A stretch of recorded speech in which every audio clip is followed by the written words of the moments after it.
আইসিসির চ্যাম্পিয়ন ট্রফির যাত্রা শেষ করলো বাংলাদেশ। নিজেদের শেষ ম্যাচে পাকিস্তানের বিপক্ষে সান্ত্বনার জয় প্রত্যাশা করলো বাংলাদেশ। পাকিস্তানের যাত্রা শেষ হওয়ার পর চ্যাম্পিয়ন ট্রফি থেকে তাদের কে কত টাকা আয় করলো সেই স্বাভাবিক হিসাব সামনে এসে যায়।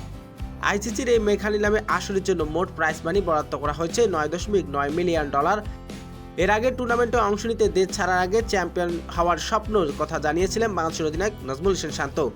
সেই স্বপ্ন পূরণ করতে পারায় চ্যাম্পিয়ন দলের সব মিলিয়ে 30 কোটি টাকা জেতার সুযোগ ছিল। শান্তর কথার সঙ্গে সব মিলিয়ে যা বাংলাদেশ পেতে পারত প্রায় সম্ভবত হিসাব নিকাশ করার অতিরিক্ত টাকা। তবে গত আসরে সেমিফাইনাল খেলা টাইগাররা এখন পর্যন্ত একটি ম্যাচও জিততে পারেনি, তবুও পাচ্ছে 3 থেকে 5 কোটি টাকার মতো। 8 দলের এই বৈশ্বিক প্রতিযোগিতায় 2017 সালে আসরের চেয়ে প্রাইজ মানি বাড়ানো হয়েছে 53%। আইসিসি প্রকাশিত প্রতিবেদন অনুসারে চ্যাম্পিয়ন ট্রফির প্রাইজ মানি চ্যাম্পিয়ন হওয়ার দল বরাদ্দ করা হয়েছে $22,40,000, প্রায় 27,06,46,000 টাকা।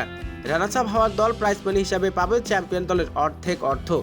তারা পাবে $11,20,000, প্রায় 13,53,00,000 টাকা।